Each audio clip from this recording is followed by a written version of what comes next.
এ কোনো নবী নয়, এ তো সামান্য এক জাদুকর।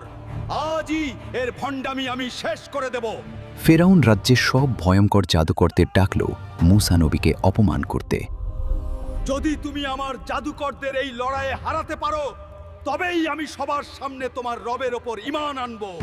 জাদুকররা তাদের দড়ি ফেলতেই পুরো রাজ দরবার হাজার হাজার বিষধর সাপে ভরে গেল। দৃশ্যটা দেখে দর্শকদের কলিজা কেঁপে উঠল। সবাই ভাবল মূসা নবী আজ শেষ। কিন্তু মূসা নবী সালেন ভয় পেলেন না। আল্লাহর হুকুমে তিনি তার লাঠিটা মাটিতে ফেললেন।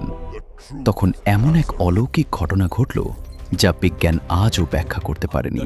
মূসার লাঠি এক বিশাল অজগর হয়ে জাদুকরদের সব সাপ গিলে খেলে। এটা দেখে জাদুকররা চিৎকার করে উঠল, এটা কোনো জাদুর খেলা নয়, এটা তো মহান রবের কুদরত। সাথে সাথে তারা সেজদা হয় লুটিয়ে পড়ল। আমার হুকুম ছাড়া সেজদা, তাদের হাত পা কেটে ফেলো।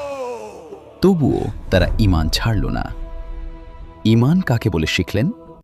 কমেন্টে সুবহানাল্লাহ লিখুন।